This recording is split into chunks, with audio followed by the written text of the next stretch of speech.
Welcome to Apologetics Live. We're here to answer your questions and challenges about God and the Bible. Meet your hosts from Striving for Eternity Ministries, Andrew Rappaport, Dr. Anthony Silvestro, and Pastor Justin Pierce.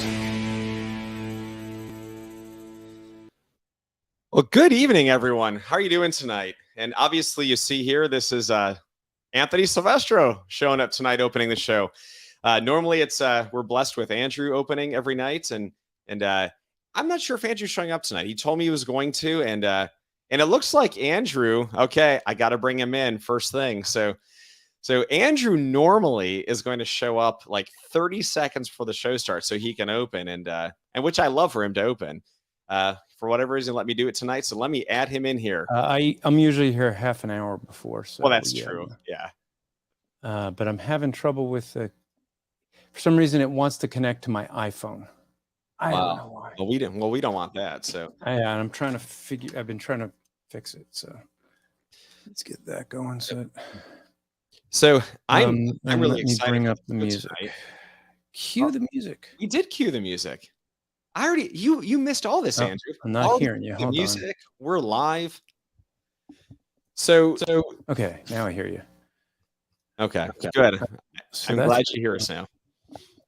Why? So we are going to bring in our first guest, as Andrew is. So normally I'm the one who has all these issues, technical difficulties. So today it's because I'm usually here half an hour and fixing them all if there's any issues. And usually I'm coming on later and not fixing them on time. But let me bring our guests on. First guest, Jon Neifert. How are you today? I am doing well. So great to be here, Anthony, Andrew. Hey, before we bring the guests in, I do have to make some corrections from last week. Yeah. Hey, if I make a correction, if I do say something wrong, I got to correct it. So, or in this case, we didn't have a show last week.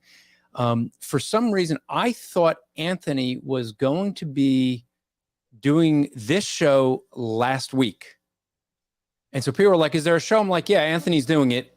And because I was still recovering from being sick, I was like, okay, I won't join the show because Anthony's covering it. And so forgive me for not having a show last week. It was my fault. I did not look at the dates and see that Anthony had scheduled it for this week. So that was an error on my part. Yeah, I found that out afterwards. I saw I was tagged in that Facebook post, and I'm like, uh-oh. Yeah, I'm like Anthony's doing it. And I had going on with what I was trying to do. We actually, what it was is we had to meet with the accountant the next day, and we had to get all the Striving Fraternity books all ready for him. So I was busy doing that, and I said, okay, well, I got something I got to be doing. So, all right. So real quick, Bill is saying, Andrew, I noticed you're letting your hair grow out. No, actually, I cut it short again, but I will state for the record, and we can look at Anthony, look at me, and see. One of us has our hair growing back in better than the other. I'm just saying. Yours is going a little faster than mine, but that's okay. Hey, it's still growing in. Yeah, no, it is, and because folks knew that we cut our hair for that, but I shaved it a second time just to do that. So yeah, the Dr. Bragg thing is working. Maybe you should switch over. I know. So I'm doing mine. I'm trying to do mine naturally with essential oils. And Andrew is using Dr. Berg's actual kit, which is the same one that Drew Vanita just bought. So he just started it because he saw this. He said, saw you, right? So that's really cool that it's working. And yeah, I'm probably going to have to switch over and try yours. I think you're winning. And so I told my bride 1 year. 1 year, I'm going to keep my hair really short for 1 year. But if it fills in, hey, great. Then we won't have what we had in up by you in Cleveland, preaching on the campus of the University of Cleveland, where the guys were up on the staircase up above, making fun of me because my hair was falling out, and I just looked at him and said, "You're going to wish you had this much hair when you're my age." That's right. I mean, obviously, John doesn't have to worry about that. No, John's got plenty. It's some people are just blessed with that. So what else did you want to cover, Andrew, before we get into the topic tonight? There was something else, but I didn't write down. So okay, well, I don't remember. I mean, that's fine. Come later. let me bring our next guest on as well, and then actually, I do remember. So let me. I'll say it real quick. So go check out Andrew Rappaport's Rap Report from Wednesday. It is on the tyranny of California shutting down a Christian ministry that they actually used to help. And so there's a bunch of guys who are in need of, or actually a family in need of help. And actually here is the man commenting, and that's Haps Addison. There's a GoFundMe for them to move to a better state like Idaho. So, yeah, I want to encourage everyone to go to the Andrew Rappaport's Rap Report. Go listen to that one. Next week will be on my trip from Israel. So for folks who've been wanting to hear more detail, that's the one to go to. Yeah, that'll be an exciting show. Hopefully I'll be able to tune into that one. But so anyways, tonight we've got Jon Neifert from Iowa, Pella, Iowa, which is we're going to get into that a little bit more this evening. I'm going to bring one more guest in who is new to the show, although you've commented before, Brad Tower. How we doing? So but not new to us. We love this. Right. That's right. Yeah. And we all, if I remember correctly, I think we all met at Ambassadors Academy. Is that right? Yes. Yep. Yeah. And so we've all served as team leaders, and I think we're all going to serve again this June as team leaders. I was going to. Yes. I had to back out because we got a baby coming. Well, that's a good excuse. What a lame excuse, man. I know. It hurt so bad because originally I committed. I love those things, and I was so excited. And then I was really excited to see it was during the summer, not during my school year like it was last year. So I was like, oh, I'm all set. And then I realized, one, it's during my son's birthday. He's going to be 6. I don't really want to miss that. And then, but my wife will be about 7 months pregnant at the time with our 4 other littles. So it just wasn't the best time. And man, it hurts because I love going to those. Yeah. I hope they'll bring me back and not forget about me. Yeah, maybe next year. Well, we'll plug in their ear your name a few times. Right. So. I'll be bugging. Yeah. And Andrew was my team leader the first year I did the Ambassadors Academy. So yeah, he must have trained me well. Well, the thing is Anthony and I kind of bring our teams together because we have different styles. I was talking to someone today about it, and someone who goes out with Anthony, and he's more mild mannered, and he's like, Anthony's just so bold and strong. I don't know if I could do that. And so he was like, I think I'd be more like you at just asking questions. And that's why we bring our teams together, because Anthony and I have 2 different styles when doing evangelism. Neither one of them, I would say, is wrong or right. It's just different personalities. We would both be against the screechers, right? But when I say screechers, I'm talking those guys that just yell at people, and you've seen them on college campuses. That's what most people think of with open air evangelism. But yeah, so we kind of just always lead together for that reason. Yeah, and it's been fun, for people to see our different styles and be able to learn that way. And we're in contact still with a lot of people that have been on our teams over the last several years. So it's been really neat too to watch. Yeah, we got to plan another reunion. We would plan a reunion, get everyone together. We haven't done that. So yeah, we do need to. I'll have to invite everybody over to your house before I tell you and your wife about it. Last time. Yeah, that was really cool. Yeah, my wife really appreciated that. Hey guys, we're gonna all do this at Andrew's house. He doesn't know this yet. It's gonna be this weekend, and his wife doesn't know it either. But we're gonna have a great time. Yeah, it worked. My team from this year have stayed really well connected, and so we text back and forth, fairly frequently, and then we actually have a Zoom call or whatever every 2 to 3 months. And just catch up on what each other are doing, and how the outreach is going, and all that. So that's been really good. Yeah, that's great. So before we get into this, Andrew and I will be teaching together at a conference called the Michiana Reforming Families Conference at the end of April. Pastor Kevin James, and that'll be just outside of South Bend, Indiana. So if you're in that area, where can they go for the website? It is just Michiana Reforming Families. I think so. I think is what it's called. If not, you can text us and find us. It's a free conference, so they're just asking for donations for it. But that should be an excellent conference. Hearts for the Lost and Striving for Eternity are teaming together on Friday night to teach evangelism and lead some evangelism teams out into South Bend, Indiana, which is very heavy Catholic. That is Notre Dame territory. Saturday will be the family conference. And then Sunday, I'll be teaching Sunday school. Andrew will be preaching the gospel that day. So it'd be a great weekend. And then the following weekend is what we're getting into, because I'll be driving from there out to Pella, Iowa, and an outreach that my wife has wanted to go to for years. And it seems like every year we have something going on that weekend. Not this year. What's happening? She's not coming. Yeah. Yeah. Well, she's coming this year. Okay. There we go. She is coming this year. But so we're really excited about this. So John, I'm gonna let you go first. I'm gonna let you talk about who you are, what your ministry is, and then probably hold off on Tulip Time until we let Brad talk. So yeah. My name is Jon Neifert. I live just outside of Pella, Iowa, and I have done a number of different things, ministry-wise. Over the years, I've always had kind of an urge and a passion within me to, be missional and reach out to people. I struggled for many years. I read lots of different books, but just nothing ever really clicked until about 7-8 years ago, right? That's about when I started the Tulip Gospel Outreach ministry, which started pretty small, and then just over the years it's been growing. This is my side gig, right? It's a ministry I like to pour a lot of my time into. Really enjoy it. I really enjoy the being able to share the gospel and have all sorts of different conversations with people.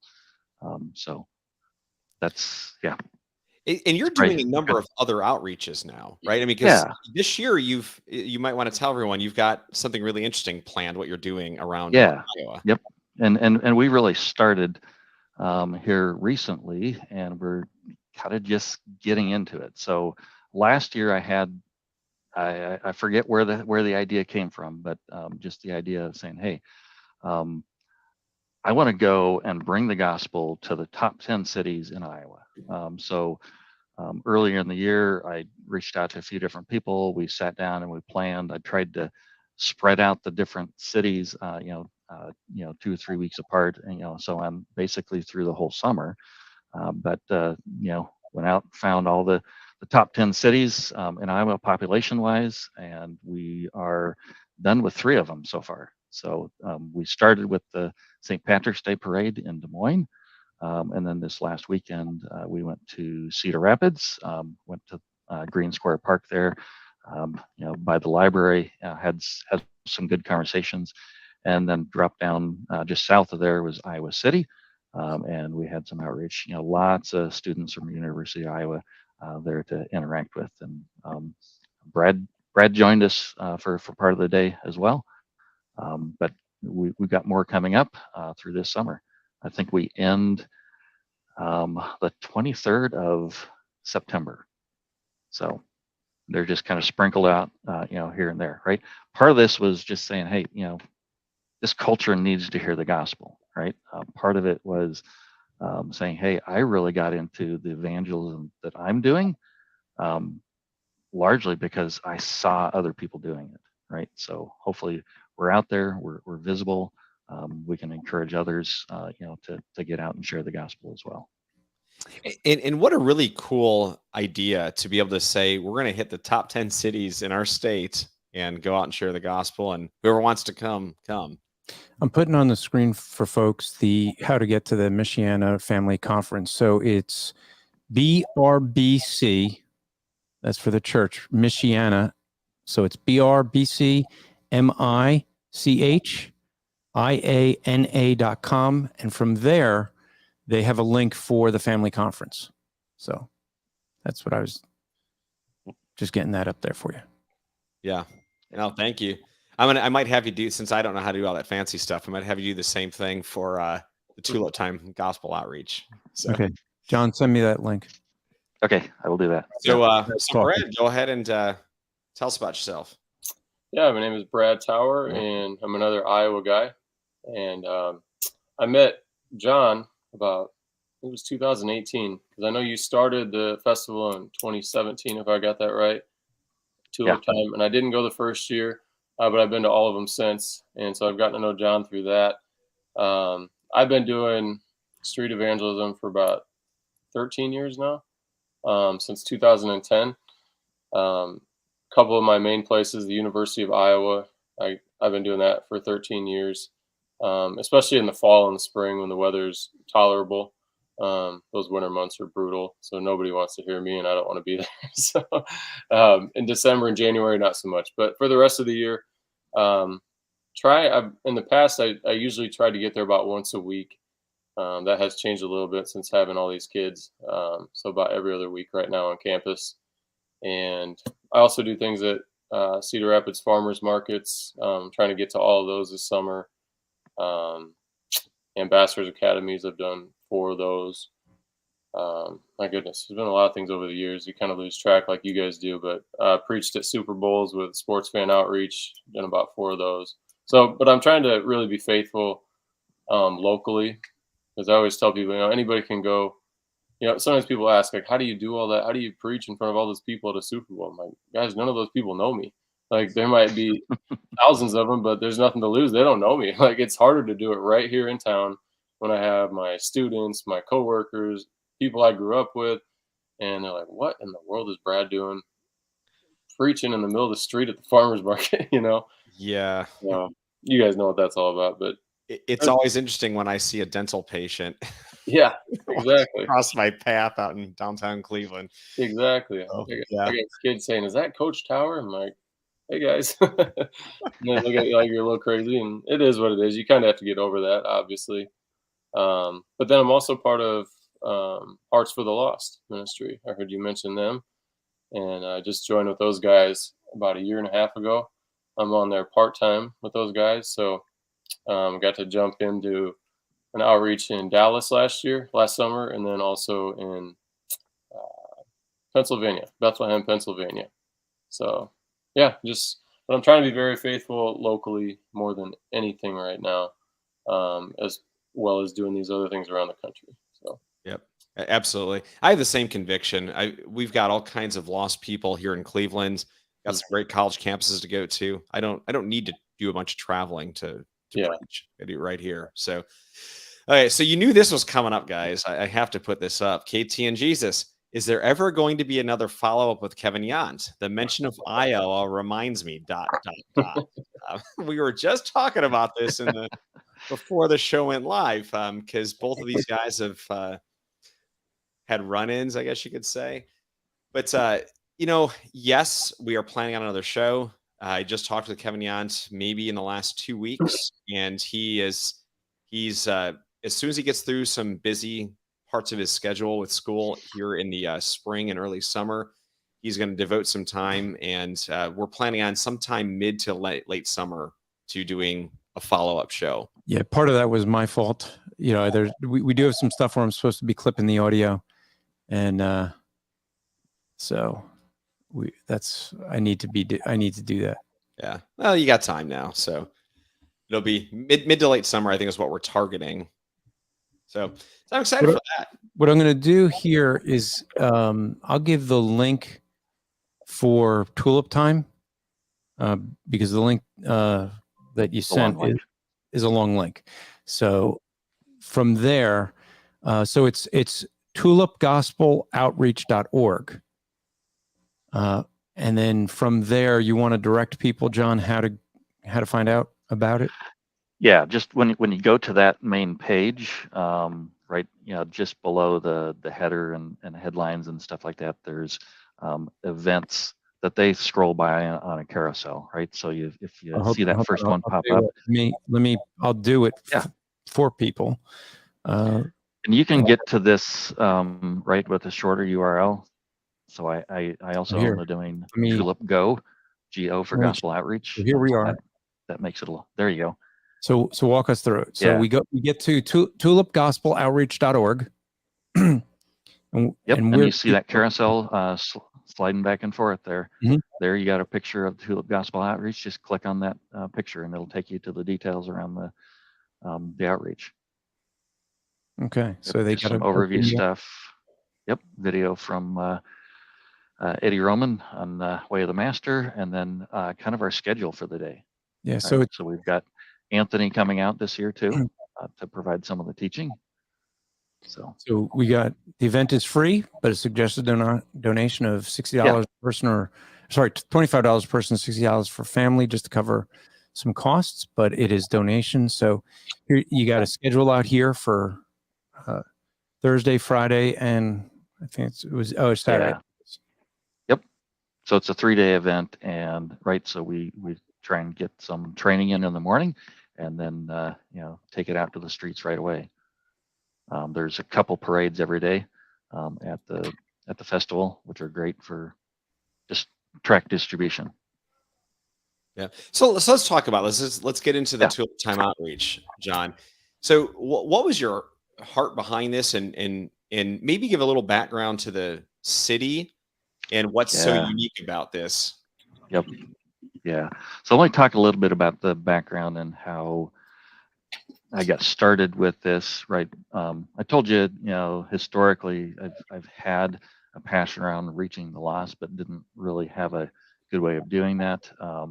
Right. And then once I got the vision, right, I started doing this. So we started doing this in 2016. But before that, we had tried a few other things. We got,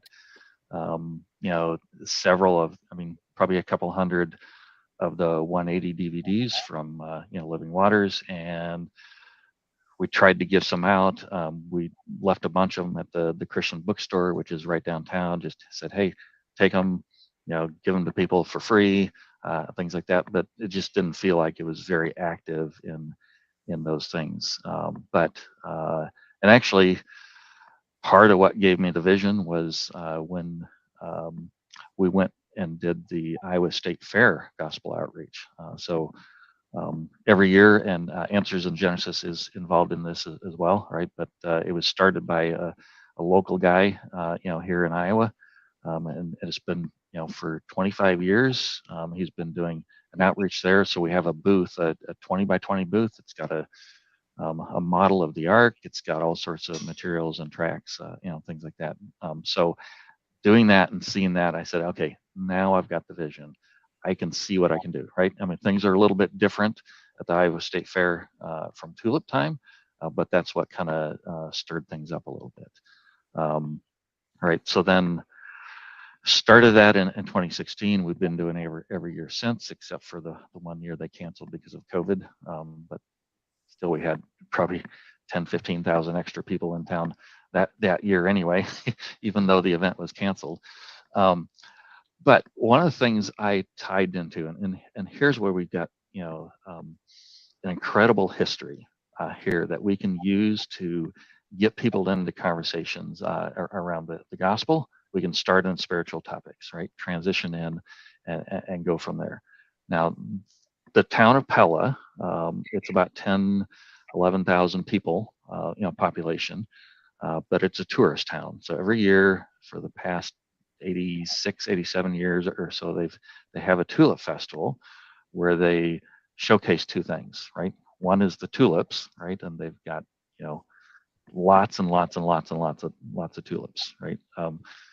There's other tulip festivals around the country, but they always try and bump up the game and get more tulips than everybody else, things like that to, attract people and so on. But over the weekend, right, this town of 11,000 becomes a town of about 250,000. Depending on the weather, right? It's going to vary in there. But you saw the picture of the event on the website. There are people everywhere, right? So what I like to say is there's at least 200,000 opportunities for you to share the gospel. But they highlight the tulips and the Dutch heritage. Those are the two key things that they focus on. Pella itself has a lot of different things going on there, right? But Pella itself was founded by Dominee, right, which is Dutch for pastor or reverend, right? But there was a pastor, Hendrik Peter Schulte, who came and immigrated from Holland during a lot of the persecution, and they sought to settle in America to build a free Christian community. right? They were facing a lot of persecution, right? Because in Holland at the time, the state had taken over the church. The church was struggling, they were having trouble paying pastors, all these different things. But then the state came in and took over, right? Which everybody said, hey, great, we can pay our pastors now, we can write all these different things. But then they started changing things doctrinally and, so on. And, many people, including Schulte, sought to reform and from within and correct things. But after, let's see, that started in 1834, they immigrated in 1847. So yeah, a good 13 years or so of fighting against the, changes and the dumbing down of the theology and all that, right? In fact, because it was under state rule, they had, they put in different rules. They would, if you didn't sing from their hymnals, they would come in and fine you. They would depose the ministers, right, so that they could no longer preach and be legal and all of that. But there was a lot of different things that they had soldiers quartered in their homes. They couldn't, so Schulte himself had a church and there was like 350 members, but they reenacted or started reinforcing the Napoleonic rules where you couldn't assemble groups of more than 19. So he couldn't hold a church of 350 people. He had to meet with people 19 at a time, which is unrealistic, right? Wow. What is Governor Newsom related to him, or long lost relative? Yes. They all have the same Marxist agenda, so it's been around a long time. So sorry. Yeah. But a lot of this goes back to, right.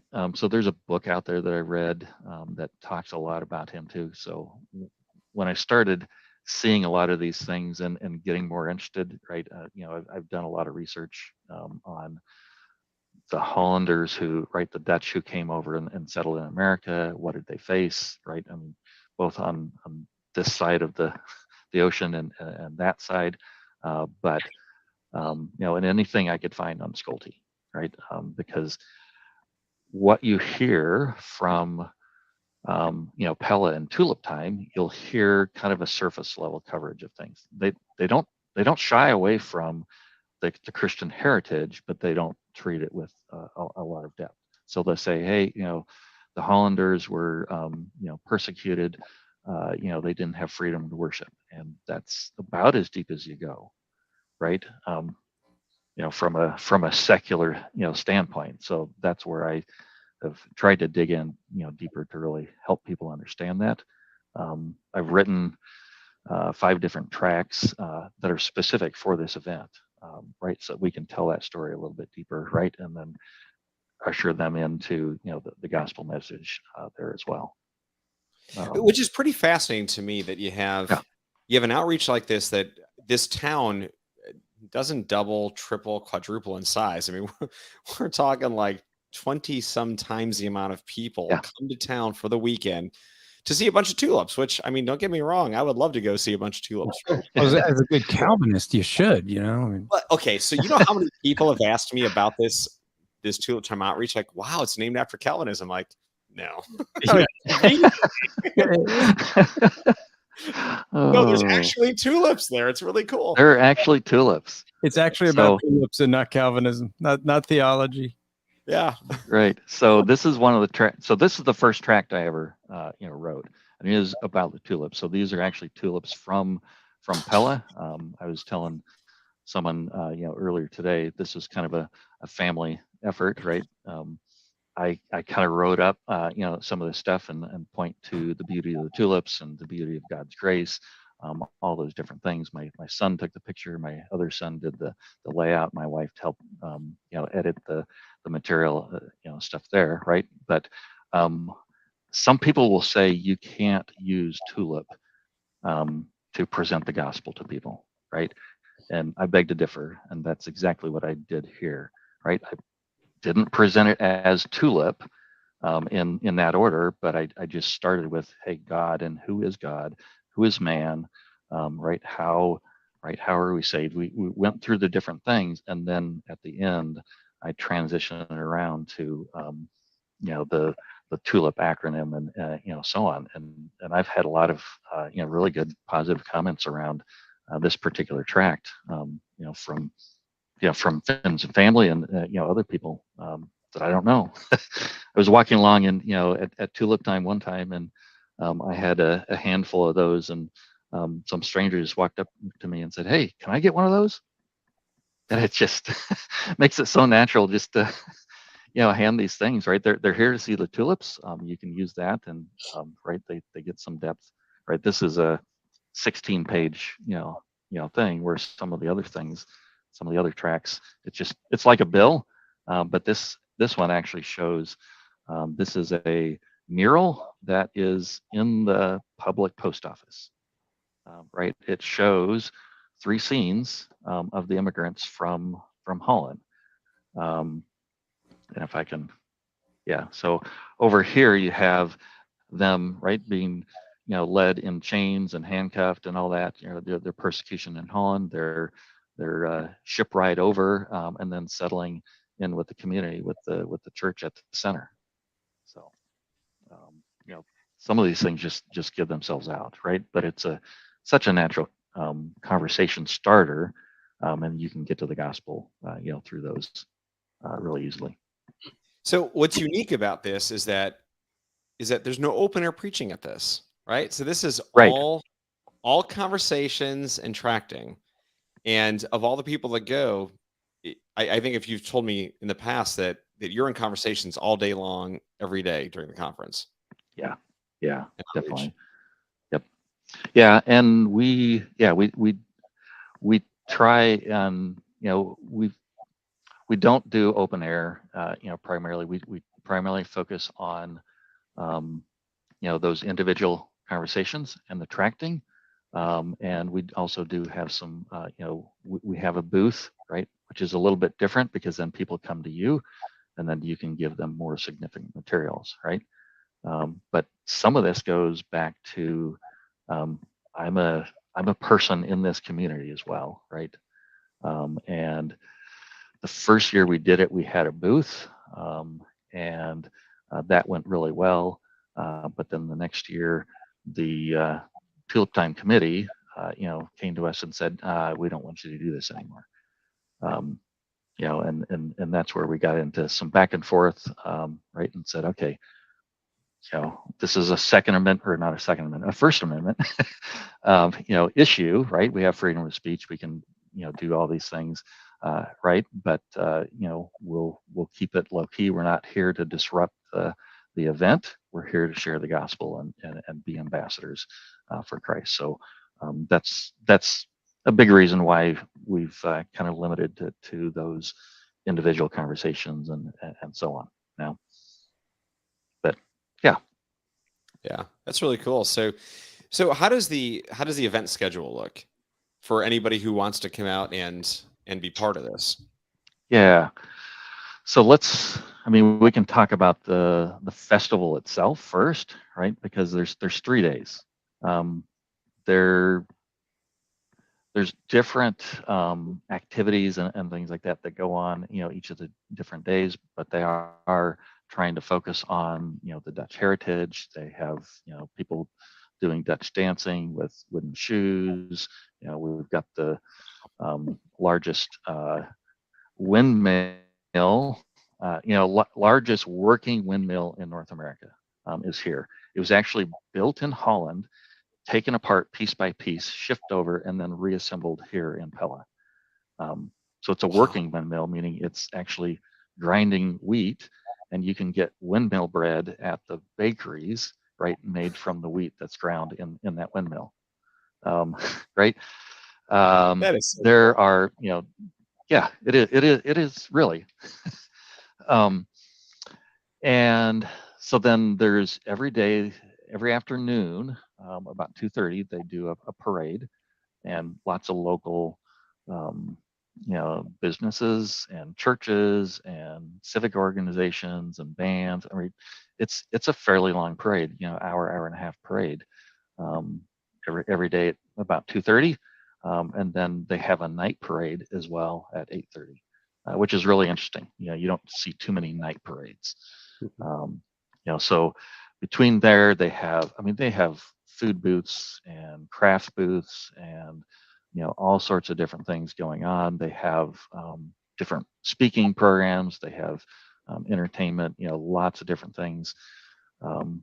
Essentially from 9 o'clock in the morning until midnight for 3 days in a row. The schedule is pretty much the same, right? You'll have different, like music groups or different, acts and stuff, but it is a lot of you're repeating the same thing every day. And Saturday, right? People are off of work. It's always the busiest day, but there are people coming from around the state, around the country, and even around the world. In this town, there's probably 50 to 75 buses, tour buses come here, to come see this stuff, right? So there's that going on, and that's the backdrop, right? We have blocks and blocks of the town kind of sectioned off, and roads closed and all this, stuff, to have this all happen, right? So what we do is typically people don't come out as much in the morning. It's not as busy. So that's when we gather together to, go through the training. We have a couple training sessions in the morning. And then from there through about 7 o'clock in the evening, then we break up into teams and time slots. And, basically a small team would go out and we'd give we'd sign an area of the festival for people to go to, and have those conversations, distribute tracts. There's times where we have people, hey, this team's going to go over here and they're going to pray. This team's going to go over here and man the booth, different things. So we have from about noon till 7, times when we're just out there sharing the gospel, taking what we just learned in the morning and putting that into practice, right? No better learning than hands-on, really. So this is for anybody, right? Beginners, yes, intermediates, advanced, evangelists. Yeah, we probably have, probably close to 5 to 10, sometimes more, people who are brand new to this. So we target our training, through the week. Thursday, right, is the first day. So knowing that people are coming in and they're new to this, we try and focus that training on the first day, to much more of the basics and helping people get started who don't have, experience or don't have as much experience. And then we get deeper in as we go through the week. And we do, I think one of the things that's important in an event like this, I learned a lot of this from, Tony Ramsick, right? It says at the end of the day, right? So we get back together in the evening and we share stories, right? What went well, who do we need to pray for? All of these different things, right? Sharing that, and we learn from others by interacting together and doing a debrief each evening like that too. So yeah, that's really neat. So there's a lot of learning that goes on as well in this outreach. So Brad, what role have you played in this outreach in the past? Well, the first couple of years I came, I just came to participate, and I heard about the outreach and just a good opportunity to go down and just keep sharing the gospel, and just go to a different event. But it was cool that it was in Iowa, so I wanted to go try it, and I loved it. I mean, the first thing I told my wife, because I went down here and I did it. I went to Pella, did the outreach for the day, and I drove back home, which is a couple hours away. I said, I got to go back tomorrow. That's like the coolest place ever. I go, it's like being in Mayberry. And, I was looking for Andy Griffith and Barney Fife. It's like the friendliest little town, but with people everywhere. So I really like just being in that atmosphere. So I always said, if you're new at evangelism and street ministry, and this is a great way to just kind of start, to dip your toes in the water, give it a shot. And I mean, what a great place to do it. There's people everywhere. You're never going to run out of people to talk to. or at least just hand out tracts, whatever you're comfortable with. So it's just a great place to go evangelize. So I kept coming back. So I went for a couple years, then we had COVID and all that nonsense. Sorry. But I did come back again in 21 and 22. And in 2021, I came just to participate again. But I got there, and Tony Ramczyk was a team leader that day. And he had to go run somebody to the airport, one of the speakers. It might have been Jason Lyle, I'm not sure. But he had to take someone to the airport. And he goes, hey, you want to, or I don't know if John, if you asked me if I wanted to lead the team, but I just kind of took over for that day. So I got there and I was still trying to find where my keys were. And next thing you know, I'm leading the team and I didn't. So I just kind of jumped right in and did it. So that was pretty fun. And then last year, John had me come back and lead a team for a couple of days. So it's a great ministry. It's a great outreach. I take time off of work every year now to go do this. And I only get a few days a year to take days off, but I always save 1 or 2 for this outreach, and it's been worth it. So I think it's a great place to go learn how to witness if you've never done it. And if you're like the rest of us who've done a lot of this, it's just a fun outreach, a lot of good fellowship. Well, yeah, I was going to say, I mean, that's the thing that, for folks who may be like, I'm not really into evangelism. I'm not really sure I could do it.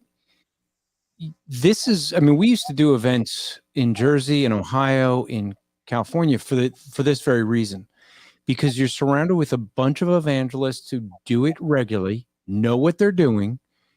And so this is an opportunity. You get trained, and then you go out, and you don't have to, if you get stuck, I don't know how to answer a question, there's an evangelist there that can help you, right? If you're nervous, just say, you walk up, hey, John, it's my first time doing this. I'm really a little bit nervous. Could I pair up with you? Right. And now you're able to just watch with someone and be able to sit there and say, okay, I'm seeing how this person's doing it. And then at some point, especially if you're out for many hours, there's a point where the teacher then goes, okay, your turn.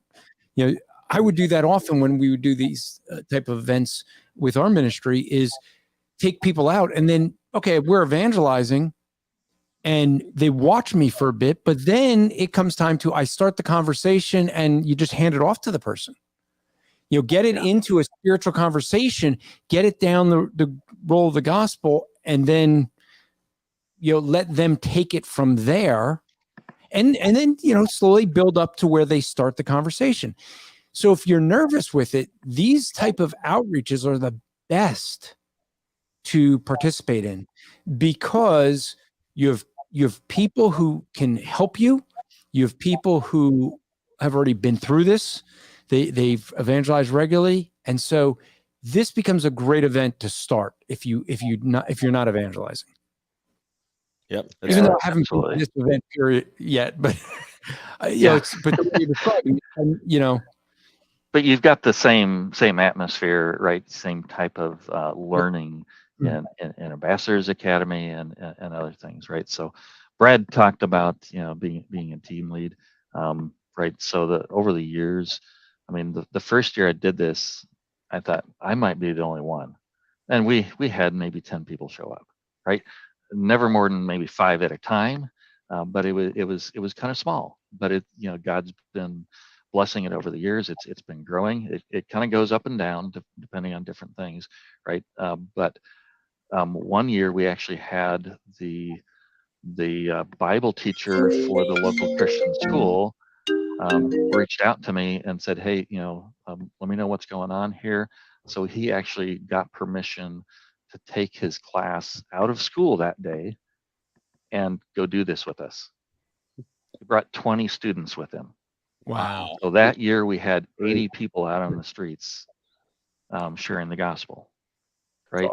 But right, it's because of that size. I said, I can't do this all by myself, right? So we said, hey, this makes sense to go out and follow the pattern we had at Ambassadors Academy and break up into teams, assign teams different areas and things like that. Because the other thing we ran into with so many people, even though there's 200,000 people out there, is we'd end up walking right behind each other, right? So I'd be walking along giving out tracts, and Brad's a half a block behind me, and everybody's saying, no, I already got one, right? So we said, let's break this up and manage this, a little bit better. But yeah, it's incredible the way you can learn, because a lot of people are comfortable once you get into the right topic, they can just slide right in, but they're not as comfortable, like you said, Andrew, starting that right until they've seen it done a few times. But see that we found out this when we first started doing this, what we call Jersey Fire and then Equip Jersey, was the fact that when you do this, and we used to have, because we would do open air preaching as well, and we'd have preaching stations set up, we'd have people handing out tracts, and after someone's handed a bunch of tracts, the interesting thing is after they get offered like 5, 6, 7 different times offered a track, you go to give them a track, and even though they've been offered them a bunch of times, they start to go, so what's this about? Or if you want to get to sharing the gospel, all you have to do is say, so someone ends up asking you, I already got one. Did you read it? And that's an easy way to start the gospel then. And so people would think, oh, this is not good if you have a lot of people out there evangelizing. And actually, it makes it easier, especially for the person who might be nervous. Yeah. And if you're nervous, get used to it. I still get nervous almost every time. So I know that probably doesn't. That first conversation is really the hardest. Right? Yeah, that's exactly right. Going. Well, that's when I do the evangelism trainings that we do, I ask people, who's the hardest person to talk to? Oh, family, coworkers, friends. I always go that first person that you spoke to today, because the first person's the hardest. The next one gets easier, and they continue to get easier. Yep. But that first person, that's hard. Mm-hmm. Yeah. And even Ray Comfort has told us that, Andrew, as we've gone out to evangelize with him, that the first one is the hardest, and even he is nervous every Saturday before he goes out to evangelize. Yeah, when we go out there, and we go to usually what we do is before Shepherd's Conference, Anthony and I would go out early, because I enjoy doing the open air with Ray, but I don't enjoy doing it afterwards when all the people from Shepherd's Conference are watching. But we would do that, and we drive down with Ray. I'll pick him up at his house when we drive down there, and he'll tell us, he's like, as we get there, I remember there one time it was raining, and he was like, oh, if you guys didn't text me today, I would have been up for not going out. It was a dreary day, and people think like, well, Ray's always going out. He does, but he had to get himself motivated to go out. Scotty couldn't go with him at that time. And so the fact that Anthony and I were in town and wanted to go out, he was like, oh, if you guys didn't call, I wouldn't have gone, So, So we did have, hey, can I make a comment on one of the comments here that I'm seeing? Yeah. Which one? I'll put it up. Melissa Owens. Okay. Let's see. It's at 7:42. It looks like. This one? Yeah. So, yep, perfect. So Melissa Owen says, you guys need to come to Holland, Michigan for our Tulip Festival. And Melissa, I don't know if you know the history with Holland, Michigan, but it's largely the same group that came out of Holland. Some settled in Michigan, some settled in Iowa, right? Those are kind of the two key places. But the interesting thing is, I tie into this personally as well, is they have a tulip festival. They call it Tulip Time. And Pella is actually Pella Tulip Time Festival. But when I started my ministry, I called it Tulip Time Outreach. But then they sent me a nice little non-threatening email saying, hey, we have a registered trademark on Tulip Time, basically cease and desist. So that's where I came up with Tulip Gospel Outreach. I said it's simple, not much of a change. It says even more what we do, and then I don't get myself in trouble. But there's a lot of, if you haven't seen the history on Holland, Michigan, go out there and do some research on it, because that would be perfect. Well, and Melissa, if you start that there, we'll find a way to come up there sometime and do yeah, or they get in touch with you and not that one, but here I put that one. Ed Romaine says Andrew should be a speaker teacher, but where's the one I wanted from Ed? Well, no, it was this one. Sorry, they're moving too quick. I think Eddie Roman went to this outreach, and that is true. Eddie had been here, had gone there. So, and this is from our friend Donnie as well. He says, Andrew is so thankful for the Ohio event because he met me there. Yes, Donnie, that was the highlight. Just getting to meet you. Hey, you met me there too, Donnie. Yeah. So Eddie was out here filming a few years ago, right? So if you have access to the Way of the Master episodes, season 8, I believe it's episode 8, is where he's got the film of this outreach. So that's neat. I think I have a link I might be able to share too. If I find it, I'll stick it in the chat for you, Andrew, to put up there. Okay. So we had another one come out from Eddie and his crew came. Oh. Yeah. Yeah. So how many evangelists gather regularly with y'all? You mean like regularly at Tulip Time? I'm guessing at Tulip Time. I'm guessing Tulip Time. Yeah. So I would say Tulip Time typically on a given day, we're anywhere from 30 to 50.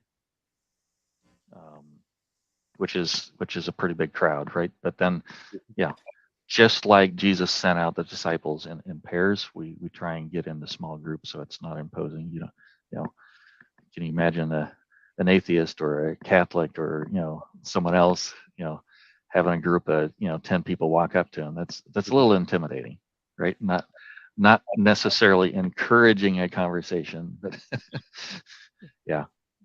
So we break into small groups to do that.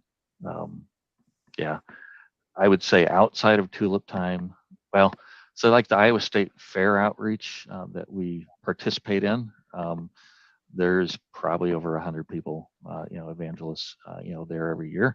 There's 1.2 million people coming through the Iowa State Fair during that time frame too. But our 10-city tour, we'll have a half a dozen people at each of those cities, and so on.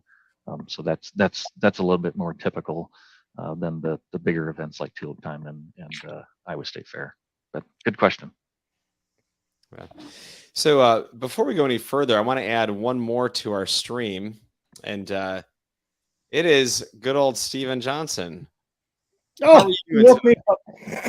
Sorry, I didn't mean to wake you up. It's getting close to my bedtime, Yeah.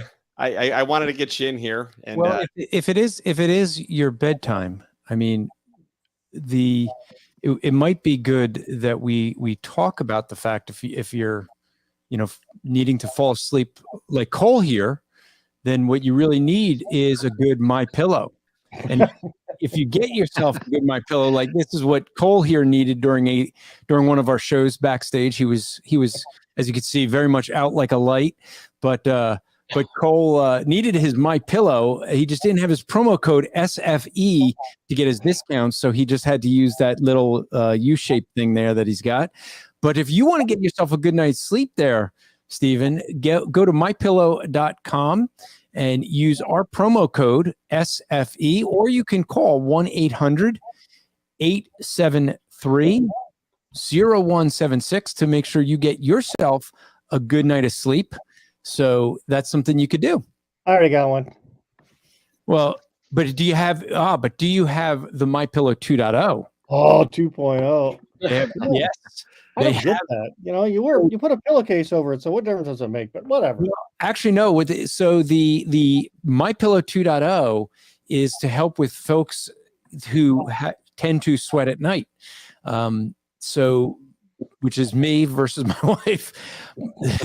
So what ends up happening is I tend to sweat a bit, and so the MyPillow 2.0, and I got the MyPillow 2.0 mattress topper, the new one. And so that actually has helped. Now, granted, I did over test it. I wanted to, is working well. So one night I put on lots of layers to see, and okay, do that, and you're still going to sweat. But it has helped. and I still get a great night of sleep. It's been helping more. So if you have the original one, then maybe 2.0 would be good for you. All right, I'll keep that in mind. So we lost Anthony. I know Travis was backstage. I didn't know what question he had. We try to take on the top of the hour. We try to bring people in who are backstage. And so Anthony had asked him if he had a question, but he didn't have one. So Stephen, are you involved with Tulip Time, or do you have questions for us tonight? Well, I've gone, for like a day the last couple of years that I could, and last year, I got volunteered to fill in for somebody to lead a group, and it was awesome. It was great, We've been out on the streets for 20 some years, so hopefully I've made enough mistakes that I can I can help people so they don't so they don't have to make the same ones over again. But it was great, and I think my wife's going this year, and I got a little story about last year. One of our team members, of course, we all kind of met together and we talked and all this and that, and I told him what we do with we're with open air campaigners. We do those sketchboards, and it's really great for some venues. And she was so excited about that she ended up coming to our house a couple months later, and we hosted her for a week.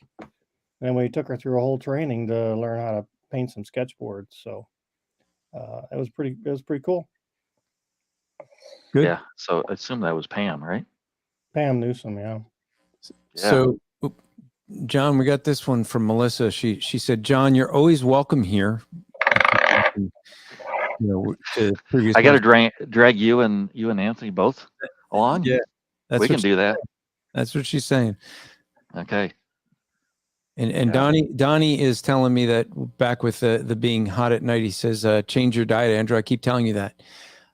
My diet's working fine, Donnie. I've lost I think I'm going on 17 pounds since last month, since getting back from the Shepherd Conference. So I think my diet's working just fine.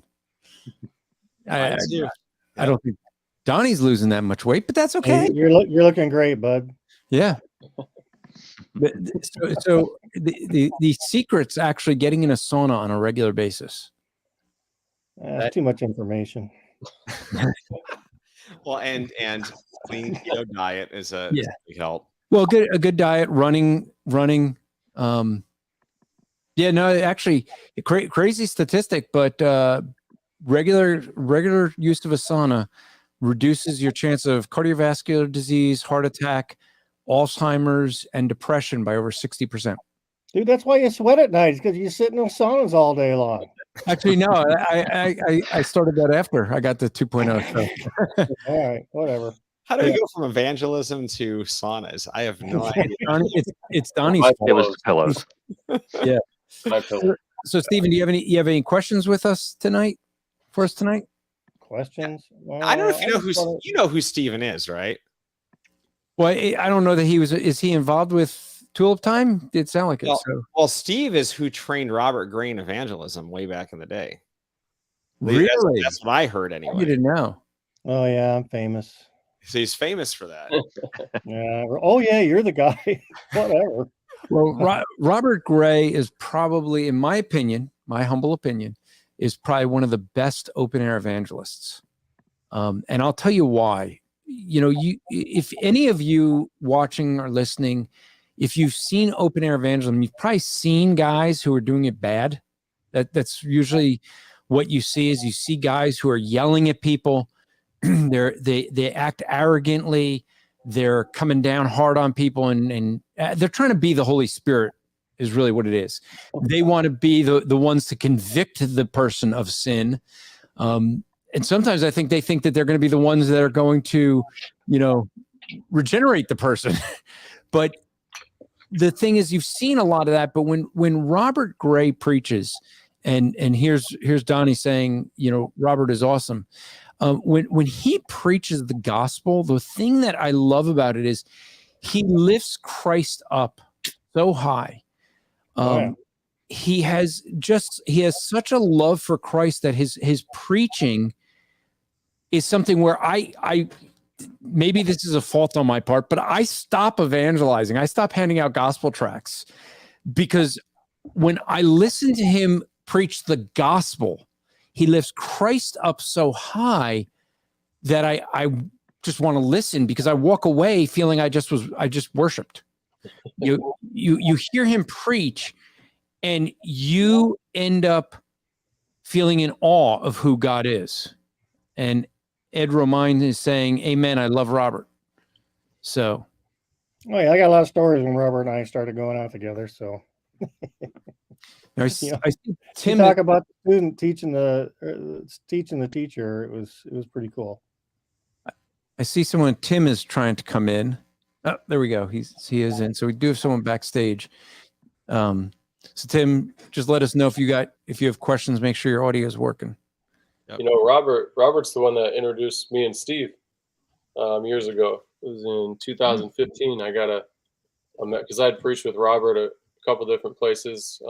Just got done with the Super Bowl outreach in Phoenix, and Robert was on my team, and I had met him before at an academy. But Robert, I think it was 2015, late 2014, he sent me a message and said, "Hey, I got this buddy named Steve Johnson. He just moved into your area." He goes, and he kind of gave me Steve's contact information, and ever since, me and Steve have been kind of working together when we can for about 8 years now. So yeah, Robert's a great brother. He doesn't hold back, but he does it in an awesome way. He's not like the street screechers and all that.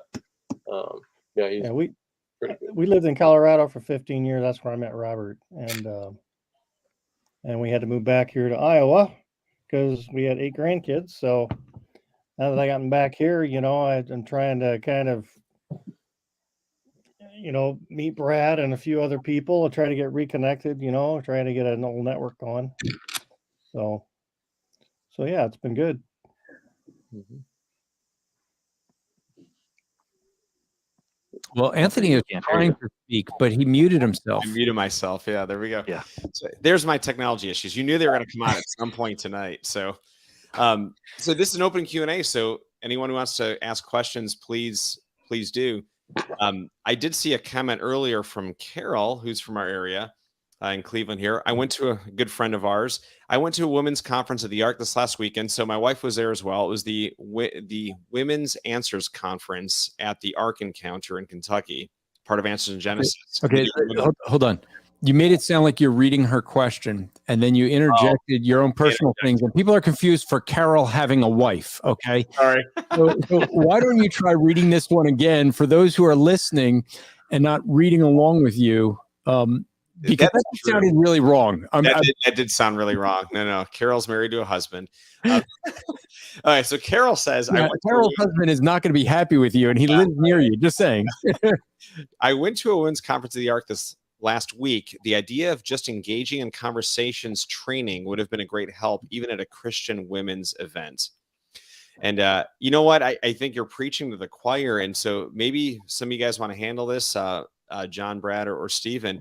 Why is it that evangelism seems to not be a topic of most of the conferences out there, even really good conferences?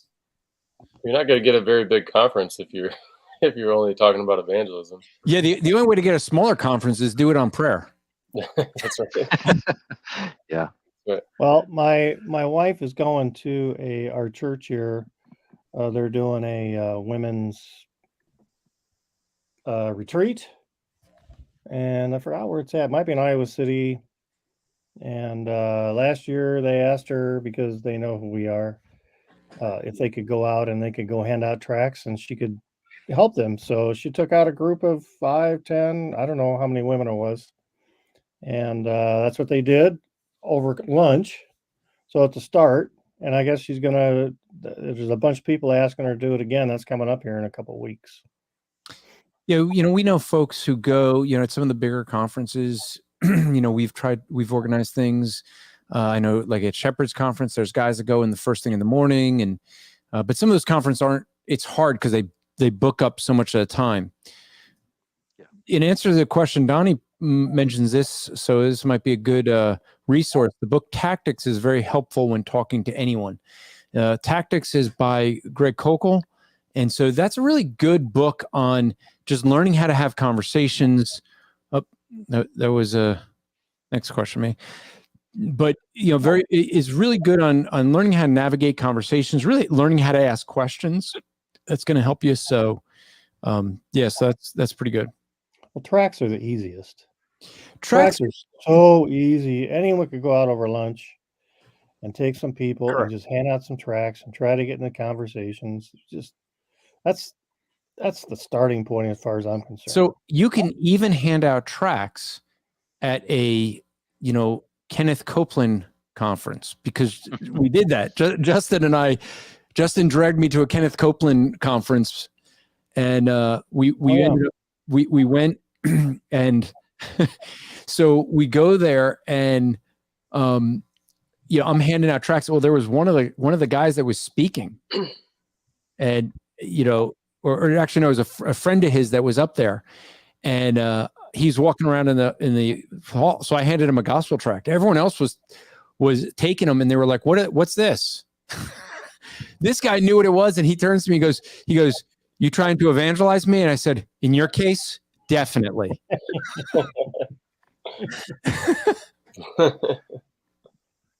Yep. Yeah. The tracks are very useful. At the Tulip Festival, you can get into so many conversations. Just give them a track, say, what is it? It's got a Christian message on it, and off you go. Yeah. It's just so easy.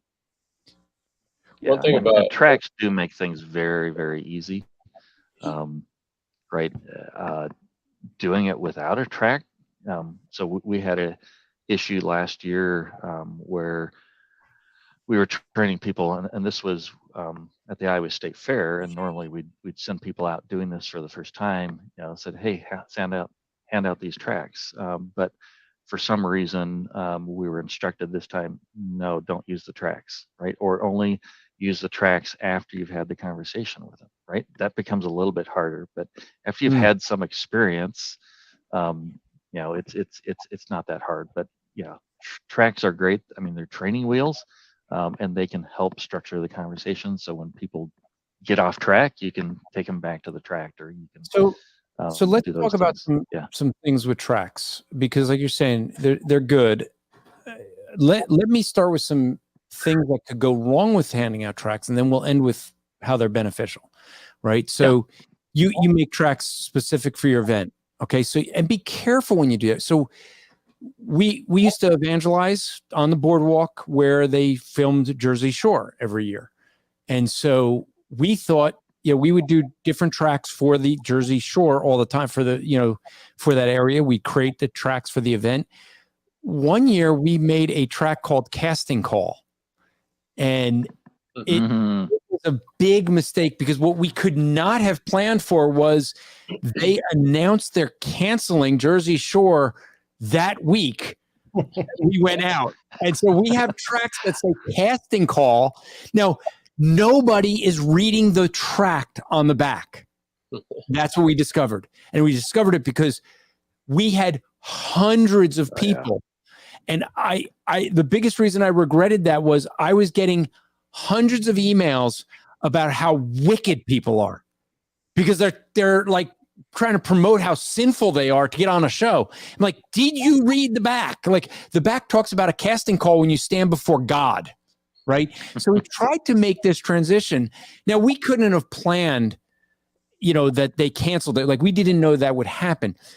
But I will say, if you create your own tracks, you have to think through how people are going to think about it, because there is a negative that could happen in that. Like in that case, I never even thought about the fact that people would not read. They just see Casting Call and think, I'm going to get on the show.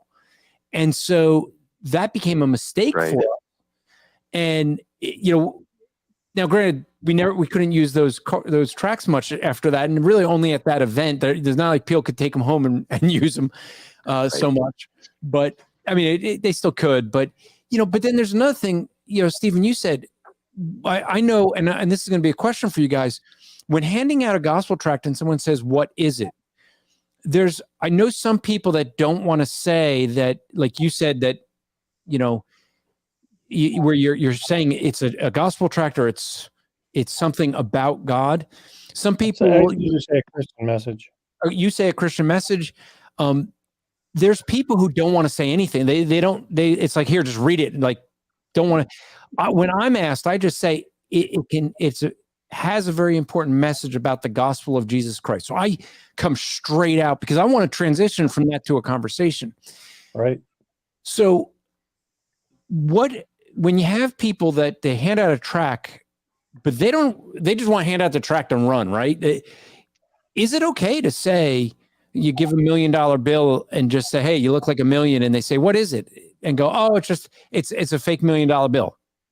In your ideas, guys, is it okay to do that? Is it okay or should we be more specific, like Stephen said? I think it'd be great. They'll take it home and read it. God will use it.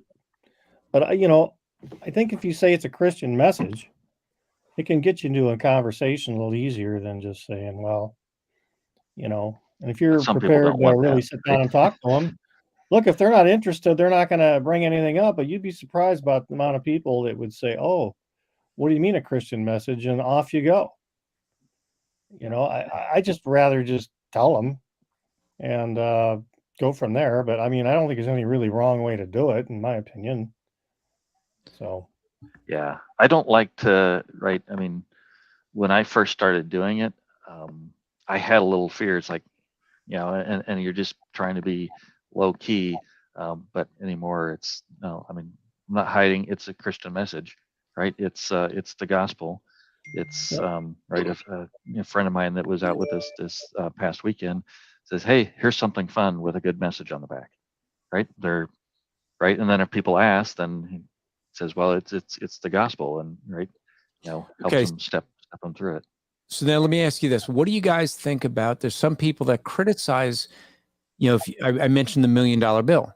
Some people will criticize the giving either, there is no such thing as $1 million bill. So but it's for the humor value, things like that. They're easy to give out, but a lot of people don't like that. They think it's trickery. Some don't like the curved allusions, things like that, because they think it's gimmicks, and you're making a gimmick from the gospel. Do you have an issue? Do you see problems with handing out tracts that are, to make people laugh, to start a conversation, or money based, or things like that?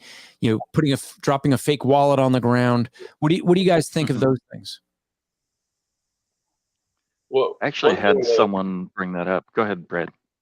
I was just going to say, when I first started, I used money tracts a lot, but I did notice I haven't used money tracts in a long time. I have just pretty straightforward tracts that I use, called Innocent or Guilty. I believe they're from Tract Planet. I like those best because the bigger is they don't get stuck on my hand when I'm trying to hand them out real fast. But anyway, back to the money tracts. I did get away from the ones that didn't have any extra color in them, because I had enough people think that I was trying to trick them with money, and obviously I wasn't, and I still was able to get in really good conversations with them. But when I did use my money tracts back then, I would switch to ones that had like a picture of some athlete on the front, or just so that way they knew I wasn't handing out. They didn't think I was trying to hand out money. So I don't have a problem with them. I got tired of saying, no, it's not real money. And, so I switched it up that way. Yeah, that was my experience with them. Yeah, but they are super easy to give out. And if you're going out with people that are scared to death or newbies, you name it, that's what we start with. And just well, another advantage of that, Stephen, is we did this in New York where we had a hard time handing out tracts. Yeah. And we had the old Living Waters tracts that didn't really have too much of a message. It was like on the corner, like all around the edge, right. Really, really, really small print. So we had a bunch of them. We didn't like those, but we had a guy walking 20 feet in front of us. He called it priming the pump. He would hand out the $1 million bill because we couldn't get anyone to hand out tracts. So he goes, I'm going to walk in front of you and prime the pump. He would just get people. He'd be like, hey, you get your million, you get your million. And they're now, anyone that took his $1 million bill, we walked behind 20 feet later and said, did you get one of these? And it actually worked that it did kind of prime the pump that they're ready to take the gospel tract that we handed them. I noticed that like the farmers markets that I go to, and where there's some younger people around different events or concerts or whatever, the money tracts those would go so fast, especially the ones that for me that I used that had some color in them. They went so fast that you couldn't I couldn't keep enough of them on me. So depending on the event, if there's a younger crowd, especially, those tracks go really fast. The Living Waters ones that I used to use. I have had people that I have met out on the street, and I've tried to give, a money tract to them, and they will say, you know what, you were here last year and you gave me this money, whatever it was, they don't even know what to call it.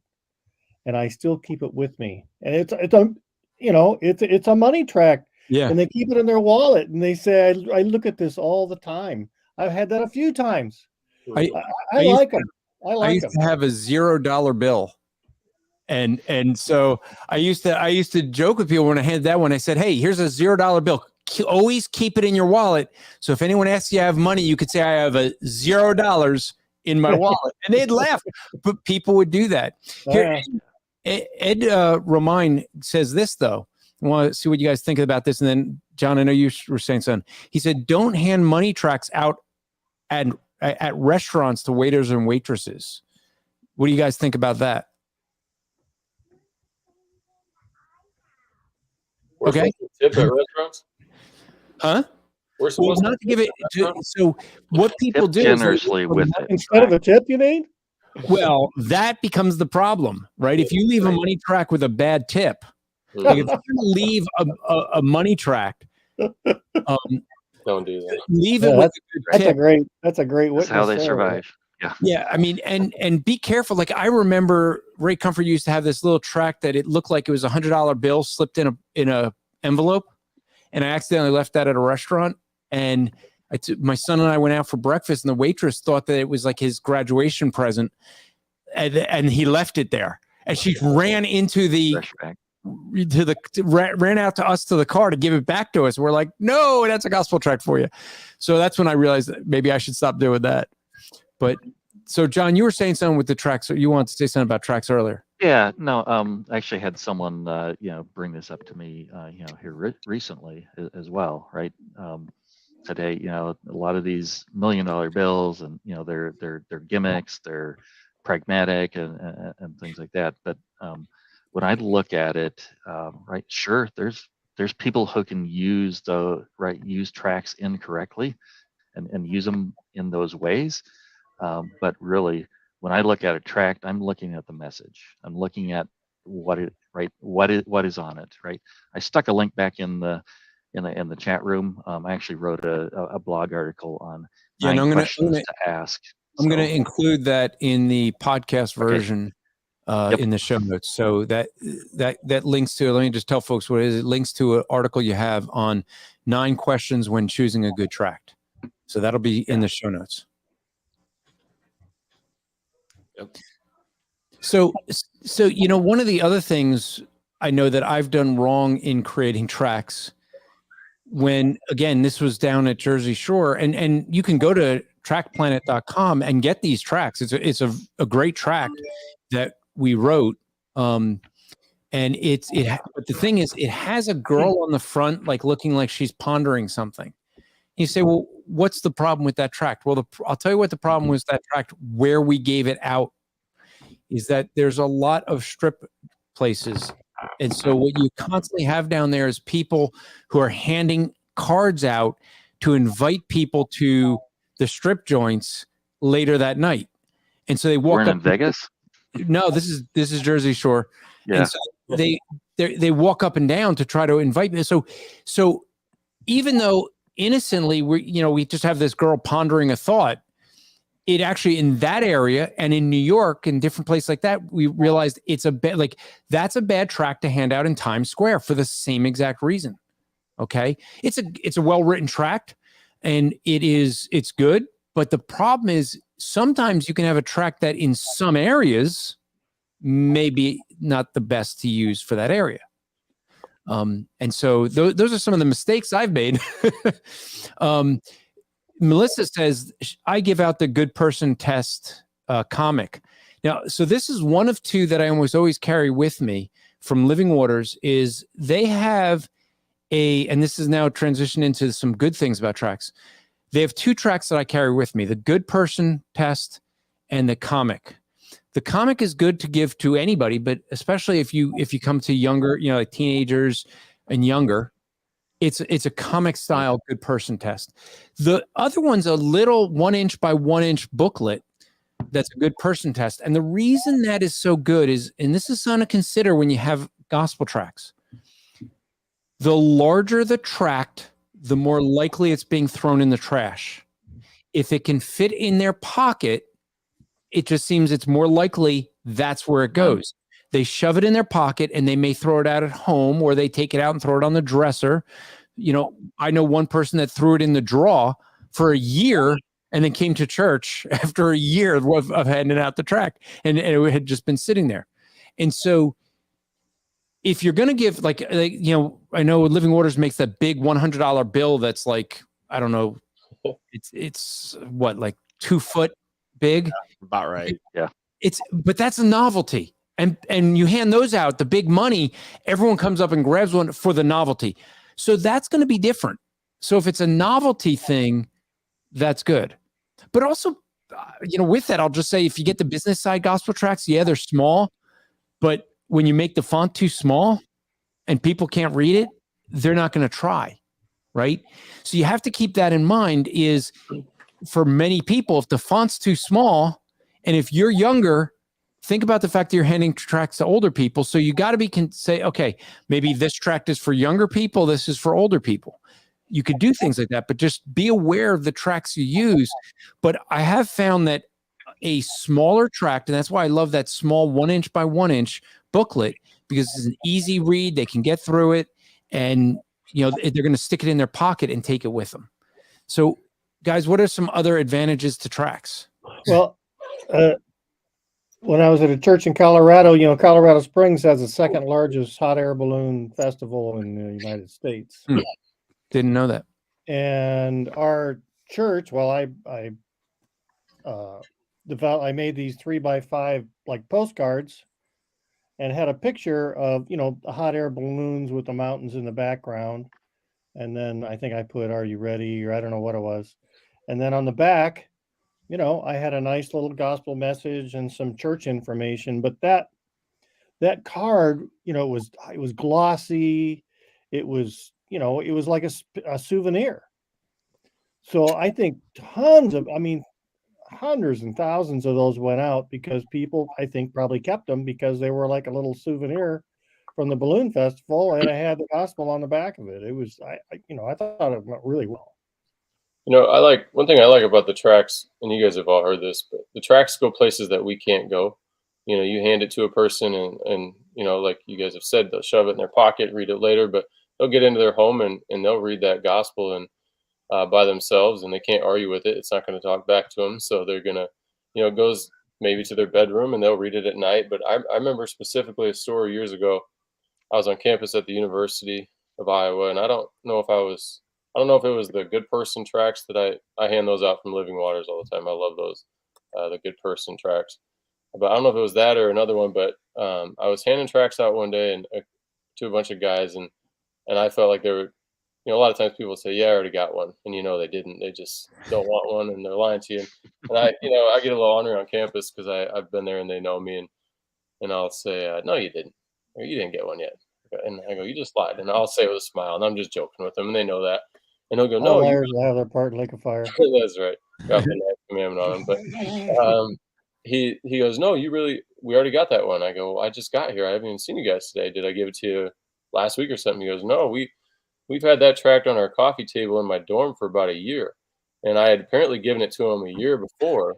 And he said, we've always leave it there. We read it sometimes. Who knows what they're doing in that dorm, but they left that tract on their coffee table.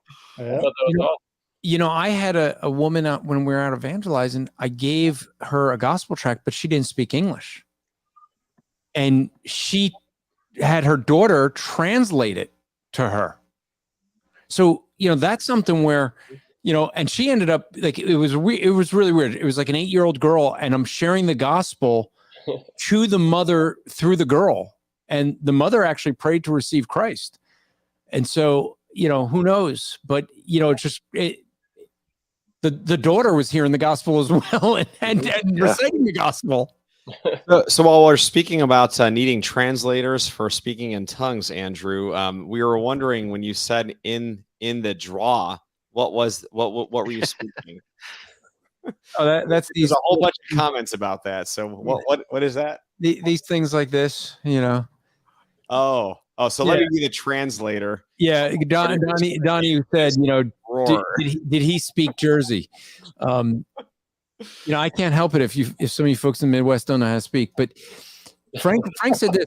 And this is a good note. The only money tracks I got in trouble with was when I took 4 stacks with me to I can't say it. Honduras, and got stopped by customs. And that is a thing with money tracks. Is I do not encourage people to use money tracks overseas, because people don't know. I mean, if you go to certain places, they may have million pesos bill. And so they don't know there's not $1 million bill, and they think it's real. They don't know they can't spend it. They don't look at it, and, especially depending on some of those countries where they think, oh, all Americans are rich. They think you can afford to give out millions of dollars because, that's some of the thinking. So we got a couple of questions that did come in, within the last half hour. So let me just get to some of them. One for specific to the event that you're doing. Tim R is asking, can we bring our own tracks to pass out if we come to Tulip Fest? Yeah, I think, right, we've had people bring in their own tracks as well. Right, we try to provide, and I've got a stack of 25 to 30,000 tracks sitting in my basement here right now, ready, so people don't have to. But if you have your own and you want to use your own, that's fine. Okay, I've got no issues with that. Right. Good. Melissa Owens asked this. She says, when you guys do evangelism, have you ever had problems with city officials or people trying to silence you? I know that some places are strict about sound amplification. So I think we probably all will have something with this. John, let's start with you. We'll go to Stephen, then Brad, and then Anthony and I.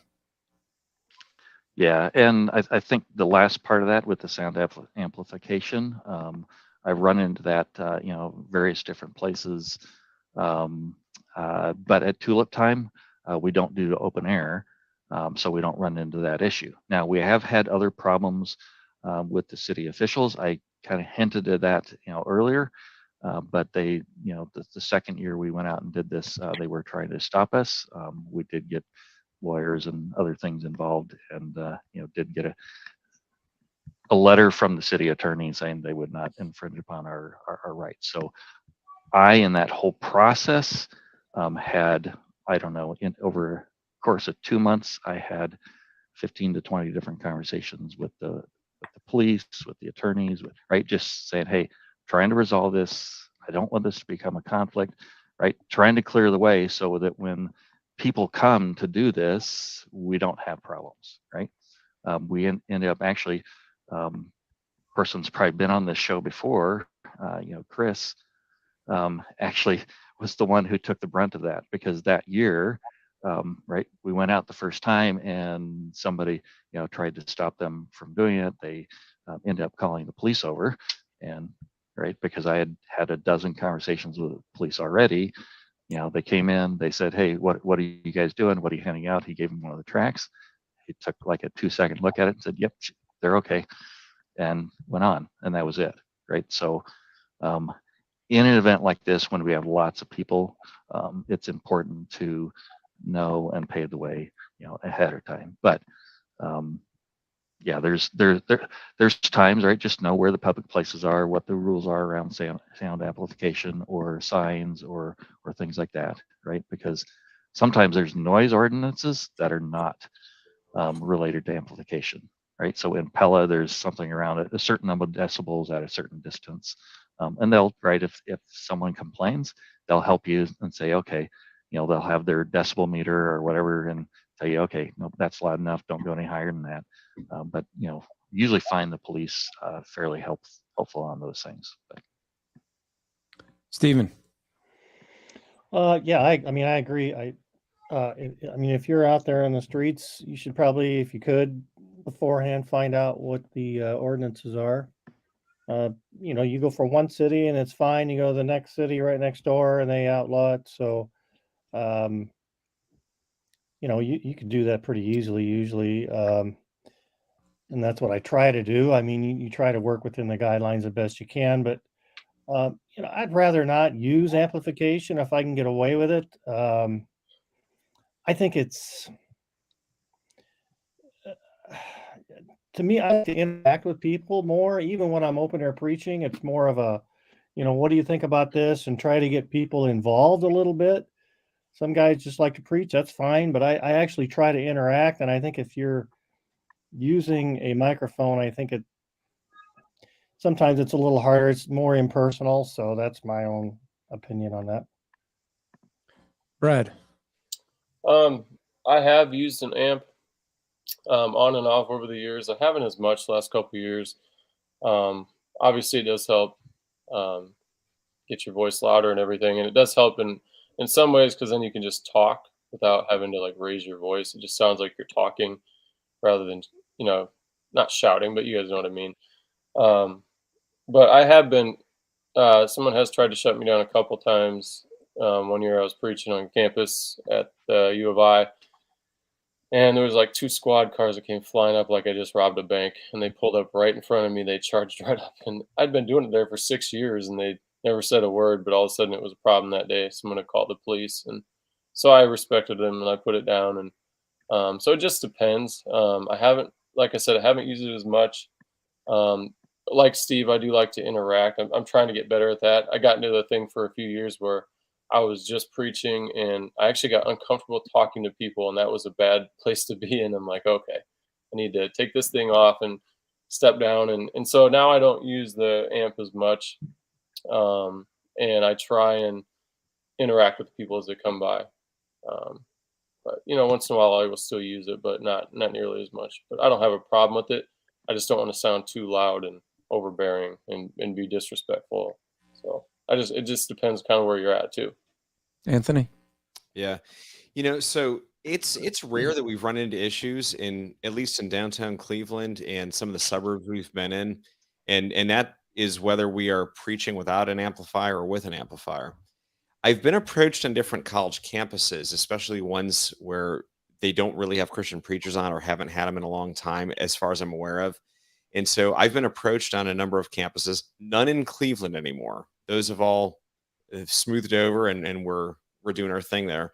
But this is what I've done. When I've had college officials come up to me and ask me what I'm doing, I say, you know what, I'm exercising my First Amendment rights here by proclaiming the Christian message of the good news of the gospel here, and I can assure you while I'm here that I'm being very respectful to your students and being very kind, but while also exercising my rights. And then what I'll do is I kind of shift a little bit, and I'm very calm, very nice about this, and I'll say, the last thing you and I want to do is have to end up with lawyers and have to have issues over you guys stopping me with my First Amendment rights, because this is a public college, and that means that the entire campus is actually a free speech zone. You can't have a certain zone somewhere in a corner of the campus. The entire campus is free speech, and the last thing you want to do is get in trouble for this. So what I'm going to do is I'm going to continue to do this for another hour or so, and I'll continue to respect your students, who I've been doing this the whole time. And every single time I've done that, they've just kind of looked at me, kind of stumped, and then they're like, okay, and they walk away. I've never been kicked off a college campus when I do it just that way. So you're establishing your ground You're you're not putting a veiled threat out there, but you kind of are. You're kind of, establishing the boundaries. Like, I'm being kind. I'm not doing anything wrong. I'm well within my rights. And the last thing you want to do is end up on the news type of deal. Yeah. And what I like there, Anthony, too, is you demonstrate a calm confidence that you've got the right to be there, right? You're not getting up in their face. You're just stating the facts in a calm way. And I think, just like it says, a kind word, turns away wrath, right? Yeah. So if they see you interacting and getting all up in the air, they're going to react in kind, right? Whereas if you have that calm confidence, like Paul, when he got arrested, is it right to beat a Roman citizen without a trial, right? Just that simple approach of calm confidence, I think, goes a long ways. Yeah, no, that's right. And I'll share one other thing too. I've spent some time in doing evangelism training and other types of training down at Beulah Baptist Church with Dr. Casey Butner in Florida. And one of the Saturday mornings, we were out doing open air evangelism outside of a farmer's market. I was open air preaching. Now, the guys that go there regularly have never open air preached. So this is the first time this happened. And I'm up there, I'm open air preaching. And within a few minutes, this little female police officer walks over, and she just stands there, looks up, and I put my thing down, said, "Can I help you?"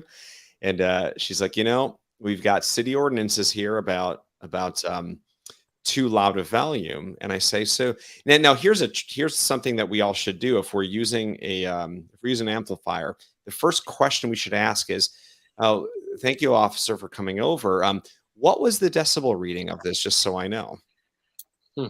And what you're doing is you're establishing the fact that cities have decibel ordinances that they have to go by in general, and that there's actual readings that are written into city code, usually what they have to go by. So if they come over to you and tell you're being too loud subjectively, that may allow you to continue to do your open air evangelism with an amplifier. In this particular case, she says, "Well, I don't have a decibel reader." And actually, the way the city code is written right now is if somebody can hear you 50 feet away and interrupting their own conversation, that would be against the noise ordinance. And she goes, "Honestly, once somebody challenges it, it's not going to hold up in court. I know that. But for right now, that is the law." And she's like, "So if you could just do me one favor, just move that way a little bit and you can keep on going." And so I literally moved 15 feet down the sidewalk, and I kept on preaching, and it was give them fine. their little victory and call it good. Yeah. I mean, and that's one of the things. I mean, you guys said a lot of what I was going to say is, first off, know the law. So, we had places, look, we had an event in Wyoming where they already ahead of time knew, okay, this area is public property. And so here's one of the things when you're on a property that is open to the public, like a mall, railroad station, there's actually a law that says that they have to have a written times, means, and manner, or times, means, and location document. And so we're in Wyoming, and the one guy wants to shut us down because we're right in front of where the buses are. That was public property. And he says to the officer, "We have a permit for this area." I said, "Okay, does your permit include your written, times, means, and location policy?" He goes, "Yeah, it's in the office." I said, "Okay, well, once you get it, we can talk about that. But other than that, without that document, this is open to the public." Right? And then the officer shows the security guard shows the officer a badge, and then shuts us down. Right. So here's the thing, though. A couple things to know with it. We, as Anthony said, when I talk to an officer, be respectful. If they move you, you don't know. I've been at events where they were like, "Hey, can you go over there?" And that event, that new area was actually better. That can happen. But you establish your rights. You establish what the officer, one of the things is the officer, just keep in mind, the officer does not want to deal with you unless you're prideful. You get arrogant and he's going to win that day. He may not win in court, but he's going to win on the street that day. And so you want to be polite It's good to ask questions, as Anthony was doing. What's the decibel reading? Some places say, it doesn't matter. You can't amplify anything. But there's sometimes where you come out, we were out at Rutgers University and Mike Stockwell was preaching. We already had a recorded, one of the guys, this guy Mike, had recorded the chief of police saying we could amplify. And yet, because someone called, we were being shut down. Now, the reality was Mike and I were playing good cop, bad cop while Michael Stockwell was preaching. They gave Michael Stockwell the ticket, and we're like, why is he getting the ticket? He like has no idea this conversation, And it was funny because one of the things I said to the captain when she came out, I said, you're going to give a ticket to a man who served his country honorably when he has no idea what's going on? And she actually went to the officer and she goes, hey, don't give him a ticket. He's like, well, I already did. And it was like, duh, okay. Now he beat the ticket, even though they changed it several times. But here's the thing. I know in New York City at Union Square, place Anthony knows well, you can't amplify in that area, period. That's the park's rule. I amplify there all the time. Why? I amplify there all the time because I don't bring my big half-mile hailer there. I bring a small amplifier. And I remember the police were called. The officer comes over to me. He says, you can't amplify. And I just said, officer, I mean, you know what it's like out here, right? And he's like, I said, it gets crazy. He goes, yeah. I said, I want everything being done decently and in order. I don't want things getting out of hand, and just having the amplification helps so we have a good dialogue one at a time. I'm not looking to blow the volume so loud that the stores around us are not able to have their folks come in and enjoy the restaurants or whatever. I just want it for the area right in front here of people we're talking to. Would I be able to do that so we can not have things get out of hand? Now, what am I doing? I'm appealing to what the officer wants, right? And so he's like, all right, sure. I'm telling you. Now, and Anthony, some of our regular hecklers, they thought I must have paid off the officer because they know the law. And the officer let me do it. And I have never had a problem there ever since using the same thing, even though the law is really clear that there you can't amplify. Now, so there's sometimes where, on the boardwalk in Jersey, we had where, there used to be a church that had a booth there. And the officer, we had one officer was a Jehovah's Witness, and every year he'd try to move me. He'd be like, oh, you have to be over there. Your whole team has to be right there. I'm like, but this is public property. We have the right. And now here's the thing. Someone on that boardwalk years before, I found out about this at the very first Jersey Fire event we did. And someone came up and said that he was thrown off that boardwalk for handing out tracts. So he was warning us. And he said, he got arrested for handing out tracts. And he beat it in court. I said, good. Now that you beat it in court, go sue the person who arrested you. And he's like, what? I said, yeah, you can do that. But if once you beat it in court and it's shown that they violate your civil liberties, you can sue an officer, someone in law enforcement, if they violate your civil liberties. And so that happened. Years later, because I'm dealing with this same guy that keeps trying to move me or shut me down, I got to know the head of violations down there. He's the one that threw the person off the beach. So he's telling me a story of why he's so cautious with us guys, because he basically, the judge told him, I'm not going to, have you guilty now. You're not going to go to jail. But if you throw anyone off this beach again, you now know you're guilty. You're going to jail. So this guy was really cautious because he's the head of violation. So anyone under him, same thing. So I got to build a good relationship with him.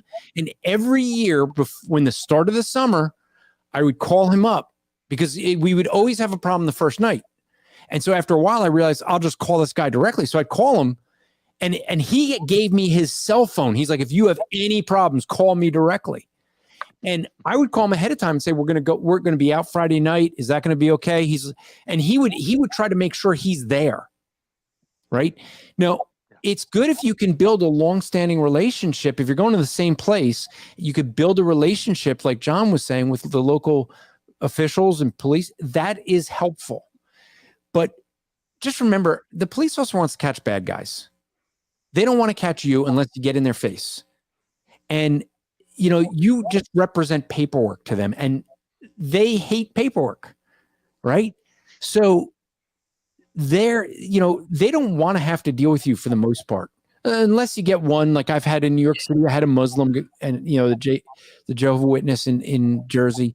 But for the most part, they don't want to deal with you. So just keep that in mind. Be respectful when you talk to them. Ask questions.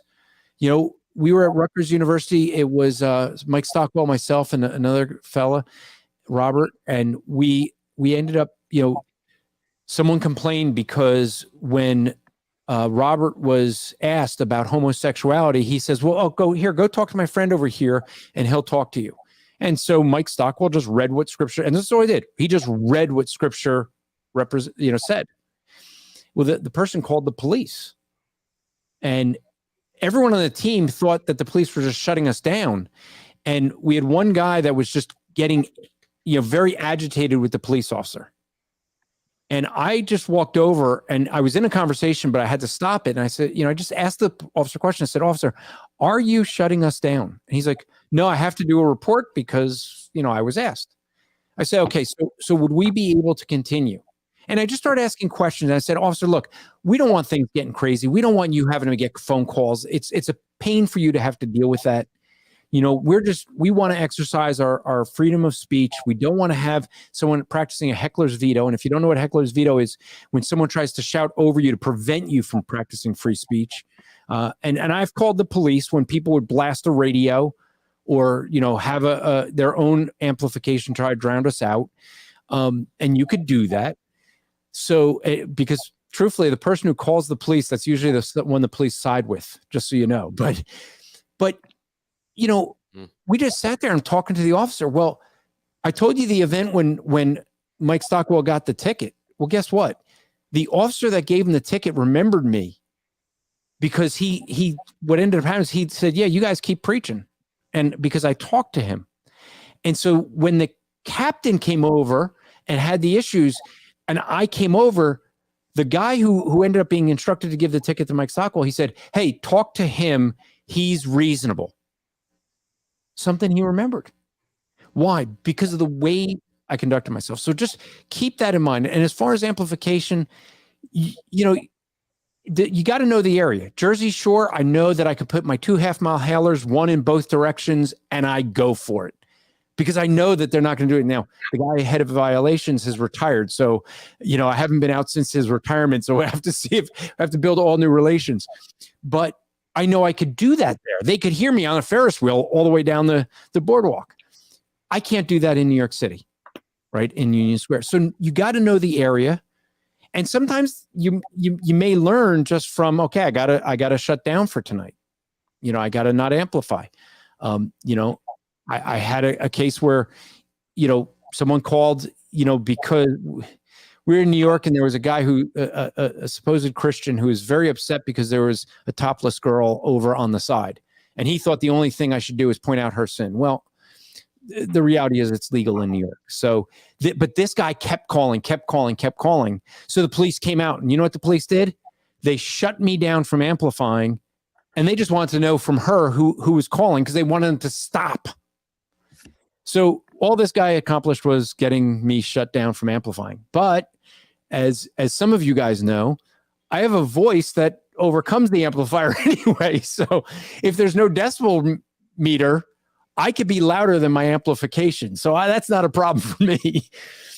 All right. So one more question that we had from Ed Romine, and I think this may be a biased question. I think he says, "Do you guys like Spurgeon?" Now I'm going to tell you why I personally think that he might be biased. His doctoral dissertation was on this very subject of Spurgeon and evangelism. So I think there might be a bias here. But guys, do you like Spurgeon, John? I saw you smile there. Yeah, there you go. I love Spurgeon. Yeah, I mean, there's all sorts of quotes from him on evangelism. Love him. Now, Ed, I want to point something out for Ed. Do you notice Ed asks the question, what happens? Both of the guys on the bottom of the screen just left. Ed, you scared off the You're asking a question about Spurgeon, and they went running. Man, what are you doing, Ed? Who's Spurgeon? I don't know who that guy is. What do you mean? Yeah. Just kidding. Just kidding. JK. All right, so let me put up again, just for folks, the link for that they can go to for Tulip gospeloutreach.org if you want to participate in this outreach for 2023. It's something you guys have been doing this for a long time. It's, from what I've heard from you, a fun event. This is May 4th to the 6th of 2023 in Iowa. So encourage you guys to check that out. John, any last things you want to say? No, love to have anybody and everybody out here. It's a great opportunity to do this. Love to meet other evangelists. Love to labor side by side with others. So, all right. Come on out. Anthony, any closing comments you have? I'm excited for it. I'm excited for seeing the tulips, of course. And now that I found out about the windmill, but I'm really excited about being able to evangelize for 3 straight days, talking to as many people as possible during the time that we're out there. And I will say that some of the teaching that we're doing, I don't know if John, if you want to tell everyone what you're going to be teaching on first. Yeah, so I've got 2 teaching sessions, one Thursday morning, one Friday morning. The first one is mostly an introduction. So I go into a little bit more depth on, some of the Christian history. So people are new to this, they kind of have that background and can engage in that conversation with people. But I also highlight what we're doing, what tracks we're using, through the rest of the event as well. And then Friday morning, I'm putting together a new talk because on glorifying God in creation, right? So most people look at Romans 1:18, right? And they say, hey, there are no atheists, right? Because God has made it plain to them, right? And how does he close that? He says he has made it plain to them through what has been made. So through creation. So looking at ways that we can use creation to share the gospel, right, as a powerful tool, right? I also have, my day job is in software engineering, right? So I bring some of those aspects in that we see engineering and engineering principles in creation, which is also evidence that there is a designer out there, right? These things don't happen naturally. So there'll be a few things there we'll talk through. And I know, Anthony, you and I have talked about a few of these little pieces, here and there. So I'll try and get those things kind of incorporated into the talk. So, yeah, I'm really excited to hear it. What's funny is that I typically speak on creation. I'm speaking on no topics on creation at Tulip Time. You'll be doing a creation topic. I'll be doing a basic evangelism training the first day, and then I'll be doing history of social justice. So the history and evils of social justice movement. So I have a 3-hour seminar we're condensing down to a little over an hour, and but give people a really good understanding of what's going on. And it really helps explain what we are seeing today, not just in critical race theory and intersectionality, but what I think are the most dangerous components of social justice, which is homosexuality, transgenderism, climate change, some of those other issues that's coming down the pike. And then one of my favorite topics is you're giving me 3 whole hours for this, which I am delighted with, which Saturday is morning, which is presuppositional apologetics. And I know there's a lot of people who have attempted to read Bahnsen and Van Til and others and are left with a headache within the first 10 minutes. And I get it. It leaves me with the exact same headache, which is why I spent a lot of time picking Andrew's brain and others on how to write my book, and then how to start teaching on a very lay level presuppositionalism that I've seen middle schoolers learn and be able to use. And so if you come to the training at Tulip Time, and you pay attention, I guarantee you will walk out understanding presuppositionalism for the first time in your lives. So I'm really excited for it. And let me just mention later on tonight, actually in about half an hour, if those of you who follow me on Twitter, I will be joining Joel Sedecase from the Think Institute, and we will be discussing what Anthony just said. So we're going to be discussing some issues with presuppositional apologetics. So that is some challenges that have been made. And so that is on Twitter only. So my Twitter handle is at Andrew_SFA. If you don't follow me on Twitter, I encourage you to go do that. But I have the link up there. Saturday, April 15th, I will be at the Vietnamese Alliance Church doing an apologetics seminar. What can we trust the Bible? And also on I forgot my second topic. Hold on. I'll look and see. I should know it. Oh, yeah, that's right. So how do we know the Bible is true and can it be trusted? The second one is, how do we know Christianity is true? Anthony already mentioned the Reforming Families Conference. That's the end of April. The first week of May, I will be at Cruciform Conference, and this time I'll be in Tulsa, Oklahoma. So encourage you guys to be there. Also, if you're in the Philadelphia area, May 13th, I have a men's conference, one-day men's conference. I'll be talking about doing an overview of the life of Joseph and Abraham. So that is something for you. So those are some of the places that will be. Also want to let you guys know we're going to be doing something. If you choose to want to support Striving for Eternity, just to give you guys who are regulars some updates on on the ministry.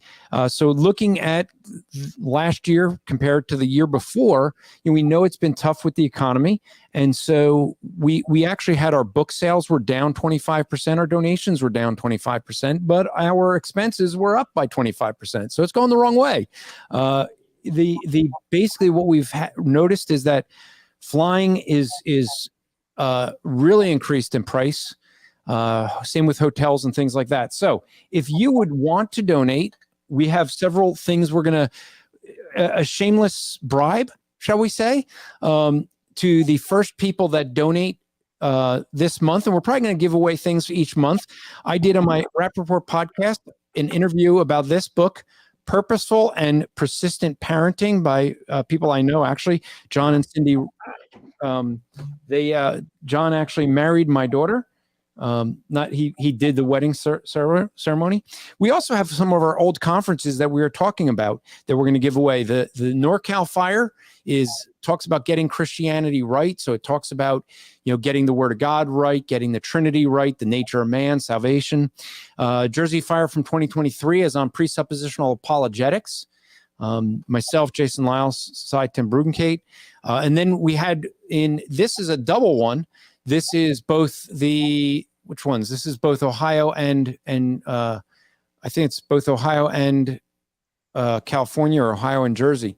But this is on the family. So a whole bunch of events on the family. This has Emil Zwane, Phil Johnson, Phil Sessa, Mark Spence, Carl Kirby, and Carl Kirby Jr. as well. So these are some things. The first 6 people that donate at strivingforeternity.org/support. The first one who donates gets to pick the first gift. So if you're first, you get to pick what you want first. And as the next ones, the 6th one, well, you're going to get what's ever left. And we'll probably do this each month. So that's something we're doing to try to help raise some support for the ministry so that we can get to, because one of the things we do, folks, is we go to churches that basically can't afford us. We go to small churches where all the other big ministries ignore them. And that's who we target because that's who needs help. And so if you guys want to continue to support us, to help us out, feel free to do that. strivingforeternity.org/support. We would greatly appreciate it. It allows us to do some of the things like these shows. So if you're getting value out of this, we would appreciate it.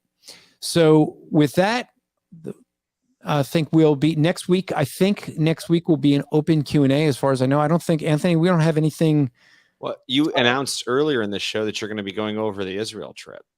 No, that's on my Rap Report podcast. Oh, that's on the Rap Report. Oh, yeah, that's on the Rap Report podcast. And there's actually a video that's linked to that will premiere on our Striving Fraternity YouTube channel at 8:00 that night, that Wednesday night. So, yeah.